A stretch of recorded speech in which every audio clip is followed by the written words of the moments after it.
हाँ साथियों, हम पप्पू जौनपुरी आप सभी श्रोता बंधु के एक स्वर से बहुत बहुत प्रणाम और आशीर्वाद की चाह। बड़ा प्यार दुलारा आप लोग दिए हैं।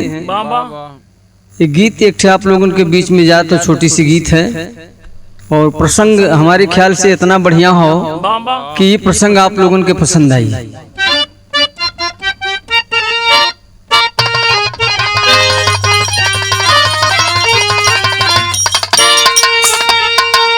बात ओ समय कहो मर्यादा पुरुषोत्तम भगवान राम का अयोध्या में अवतार हो गया। बाबा भोलेनाथ कैलाश पर्वत पे बैठल मने मन मुस्कियात हुए, ध्यान में मगन हुए, मगन में वो उनके हंसी छूटत हो। माता पार्वती जी कहली कि का हो बुढ़ऊ, का बात है, काहे बड़ा मुस्कियात हुआ। कहला तू पूछा मत, मेहरारू के जात तो के हम का बताई। कहली कि नहीं कुछ तो बतवही के बा। बाबा भोलेनाथ कहले कि देखा हमरे भगवान का अवतार हो गल अयोध्या में, यह सोचत ही उनका बाल रूप देख के हम बड़ा मगन हई कि भगवान का दर्शन कैसे होई। माता पार्वती जी कहली कि तू के दर्शन कैले में कौन देरी हो, अब एक काम करा कि यही लागे चल जा, दर्शन करके चल जावा। लेकिन दर्शन करब तो कैसे करब। बाबा भोलेनाथ अब अपने रूप के बदल के और कैलाश पर्वत छोड़ के अयोध्या की तरफ चलल हुए। कैसे चलल हुए लाल,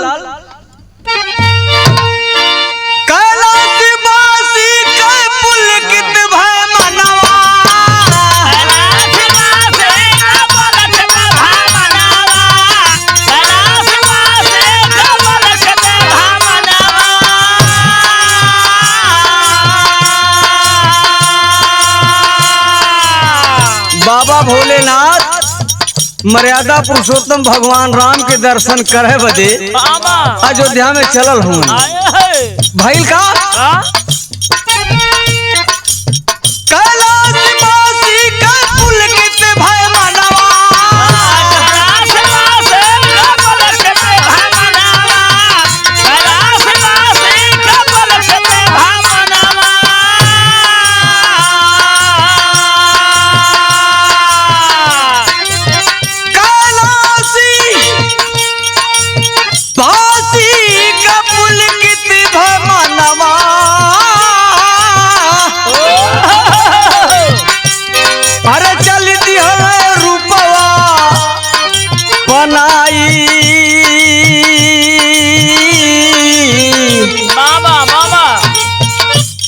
प्रगट भइले हमरे हरि जी, हियारा में खुशियाँ समाई।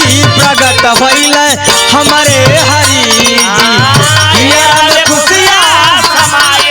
प्रगट भइले हमरे हरि जी, हियारा में खुशियाँ समाई। प्रगट भइले हमरे हरि जी। अच्छा अयोध्या में पहुँचलन, मदारी का रूप बनायल हलन, ए दुआरे ओ दुआरे खेला देखावत हुवन। तो टहरल भोला भोला रे भोला, टहरल भोला अवध की नगरिया। टहरल भोला अवध के नगरिया, टहरल भोला अवध के नगरिया। कैसे होई मोरे हरि से दीदारिया, कैसे होई मोरे हरि से दीदारिया, कैसे होई मोरे हरि से दीदारिया।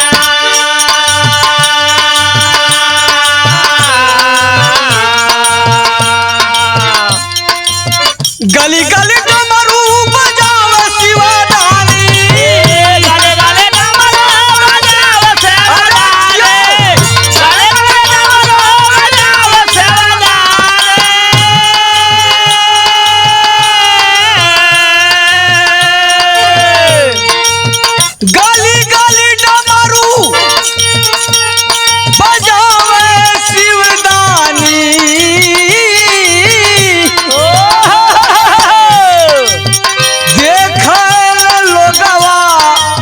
लुगाई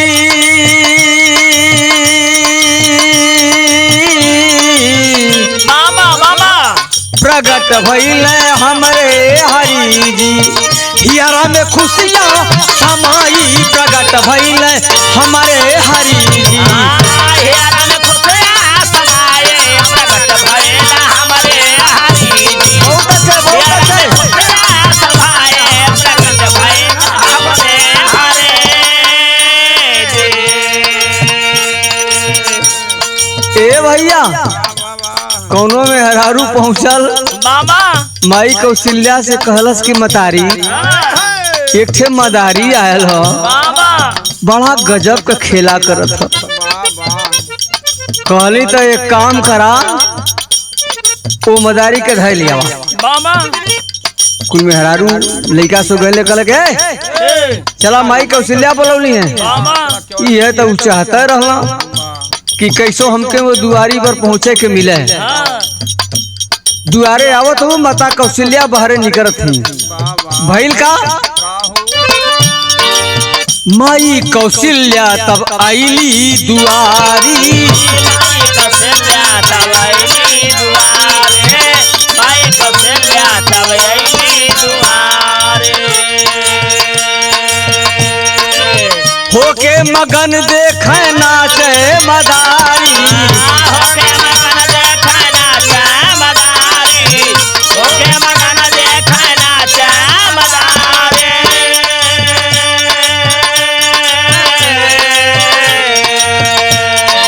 अच्छा तो खूब मदारी अपन नाच खेला दिखावत हूँ मामा अरे हर मर्यादा पुरुषोत्तम भगवान राम माई कौशल्या के गोदिया में मार कल झारत हूँ तुम्हें कि बाहरे हमरे प्रभु भोलेनाथ मामा हमसे मिले अला तो ऐसा नौटंकी का ख्याल हुआ मिले भइल का दुनिया के दाता विधाता मगन मना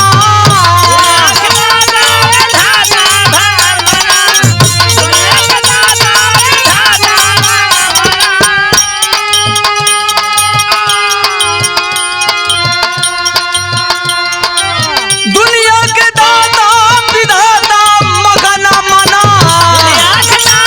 विधाता मगन मना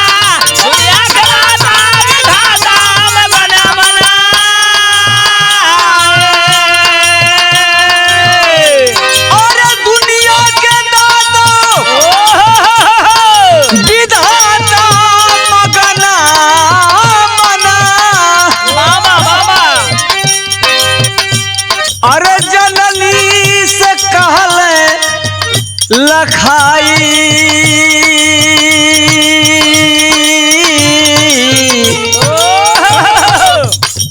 प्रगति भइल हमरे हरि जी हियरा में खुशियाँ समाई प्रगट भइल हमारे हरि जी हियरा में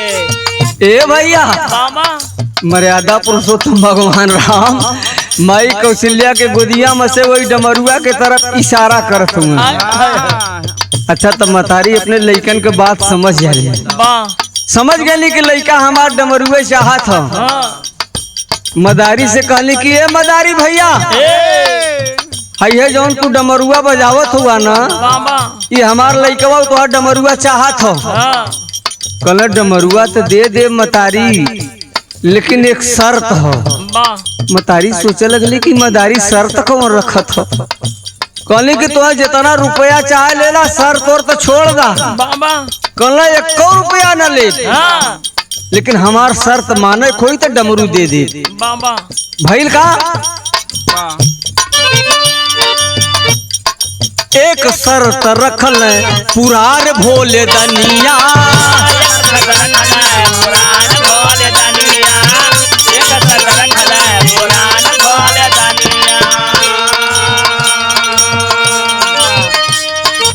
तुरंत डमरुआ के रखल जमीनिया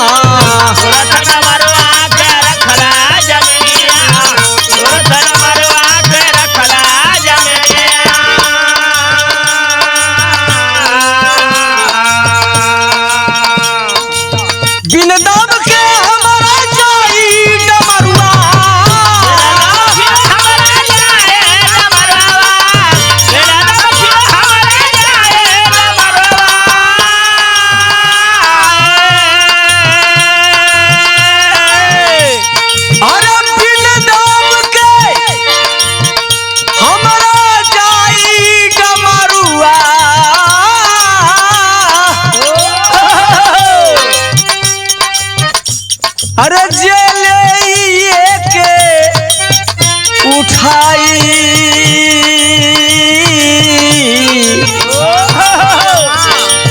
प्रगट भइले हमरे हरि जी। बाबा बाबा हियारा में खुशियाँ समाई प्रगट भइले हमरे हरि जी। हियारा में खुशियाँ समाए प्रगट भइले हमरे हरि।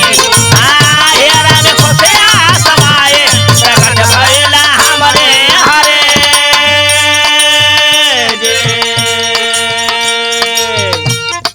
डमरू भोलेनाथ रख देहला, कहला ई डमरू के हम फ्री में दे मुन्ना भैया, बाबा लेकिन ई जे डमरू के उठा ले त दे दे।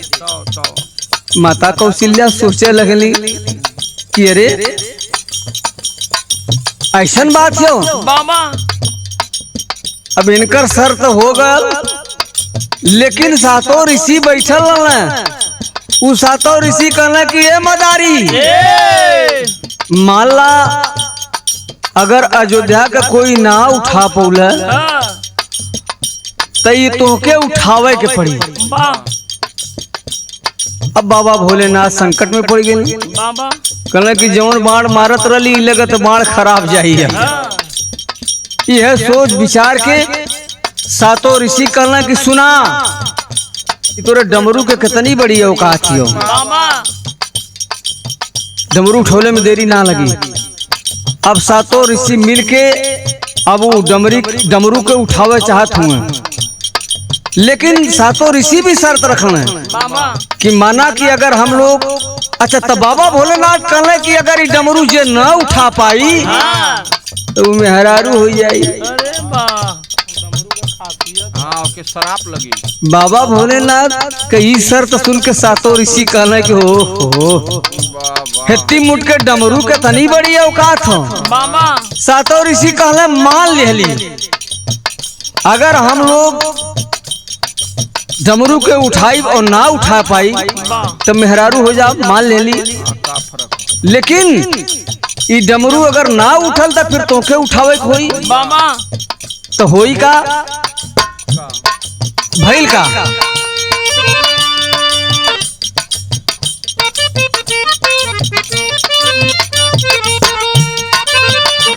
अरे छुअल बजनवा के सातों ऋषि ज्ञानिया,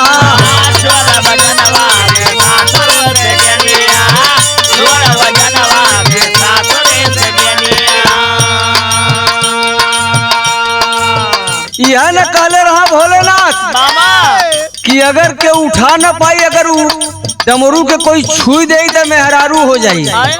यह शर्त रहल। सातों ऋषि अब धीरे धीरे उठावत हूँ। छुअल बजनवा के सातों ऋषि ज्ञानिया,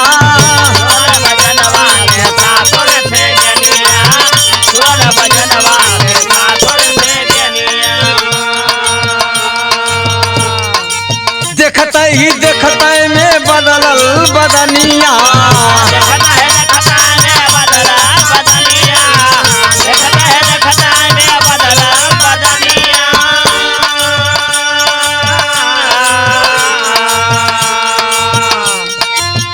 सातों ऋषि में एक ऋषि गईलन डमरू के उठावत हुन। डमरू को छुअला ना उठत काहे के हो, उठी काहे हूँ। डमरू के छुअलन उठावे के कोशिश कैलन, लेकिन तबले पता चलल कि उनकर सर सामान कुल समीर सलवार पहले ना। अब वो हर से वो ऋषि लोग इशारा करत हुए क्या हुआ। अरे कल यार सब बिगड़ गया। सातों ऋषि बारी बारी से छुअत हो, सातों लोग मेहरारू हो जाते हो। तब का भइल का हो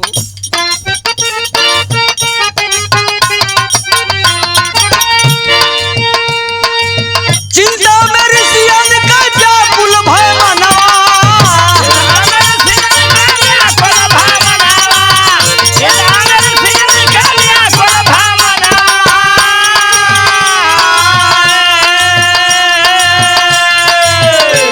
अरे चिंता में ऋषियन का व्याकुल भय मानवा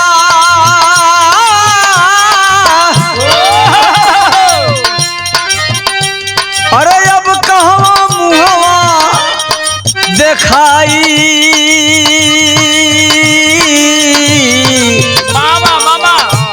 प्रगट भइले हमरे हरि जी मनवा में खुशियाँ समाई प्रगट भइले हमरे हरि जी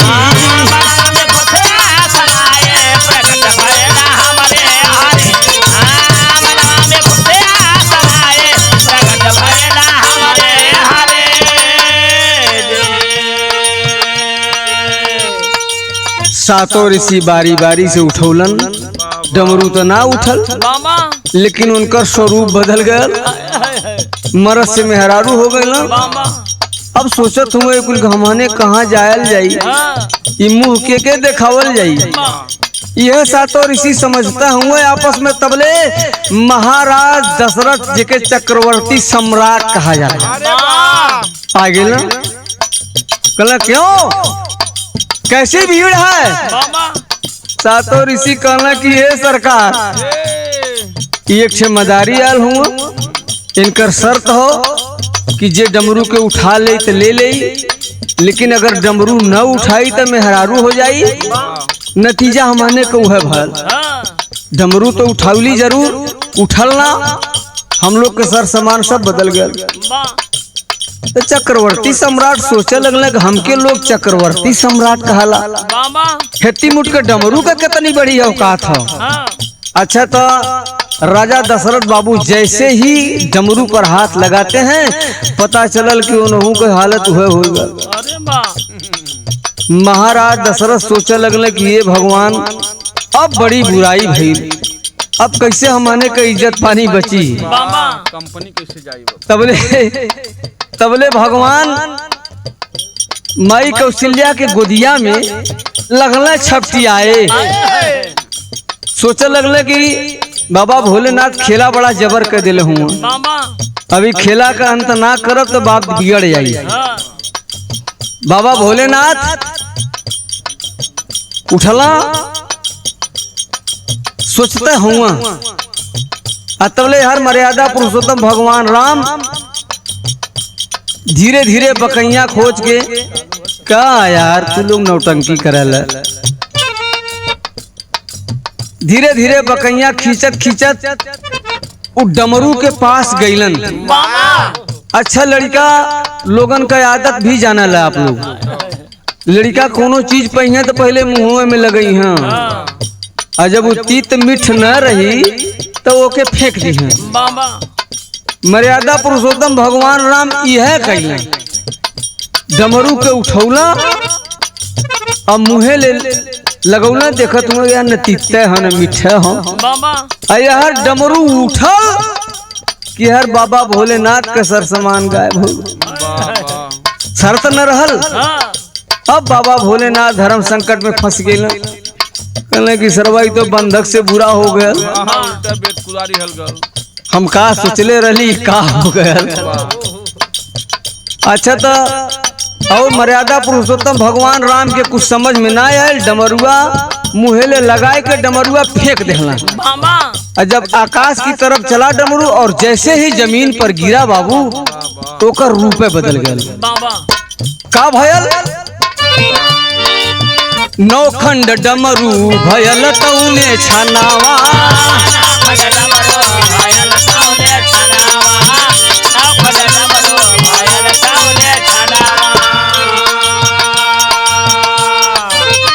डमरू जमीन पे गिरल 9 डमरू हो गल। अब बाबा भोलेनाथ अपने भगवान मर्यादा पुरुषोत्तम राम से इशारा कर दूंगा कि सरकार अब बचा ला हम ई दशा में कैसे हम कैलाश पर्वत पे जाई। लेकिन भइल का भोलेनाथ सोचत हुआ कि 9 डमरू हो तिमन हमार डमरुआ कौन हो कुल तो एक जैसन हो। तब 9 खंड डमरू भयल तौने छनावा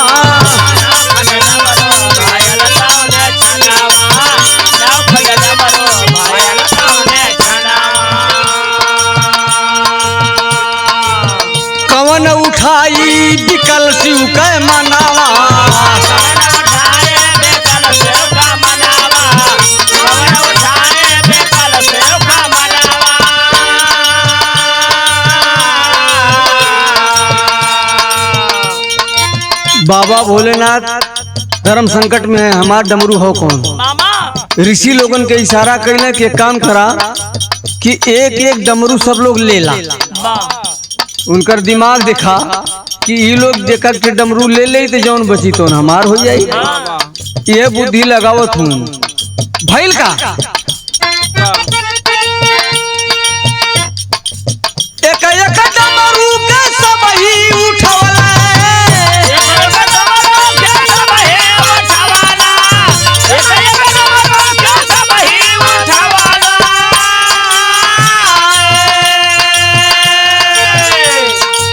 एक एक डमरू के सब ही उठवले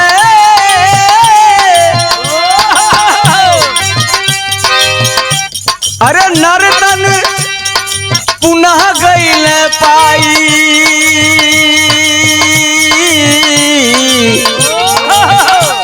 प्रगट भइले हमारे हरि जी हम मनवा में खुशियाँ समाई रे प्रगट भइले हमारे हरि जी।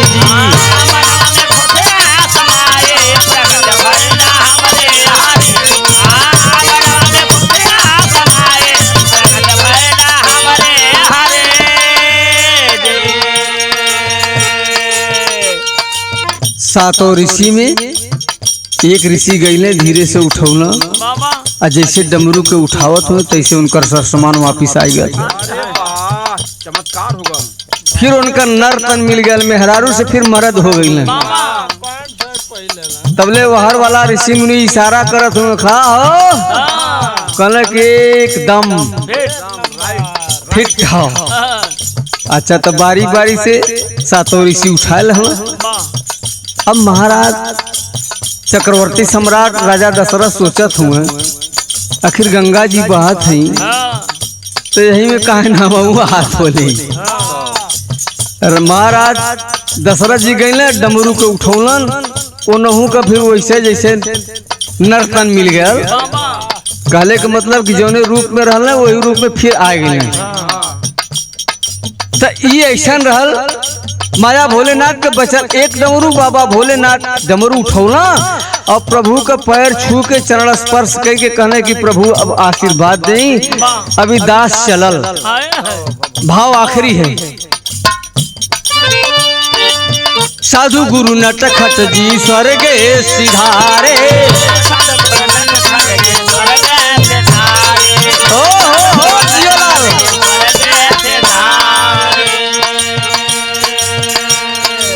दिन कर दया राम बगिया सवारे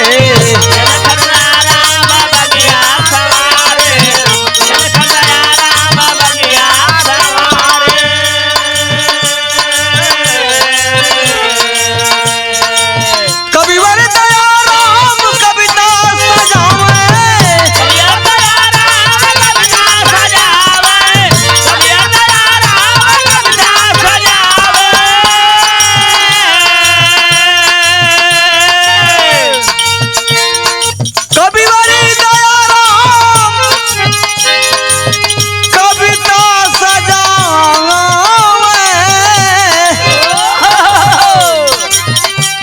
अरे पप्पू गा के दिहलन सुनाई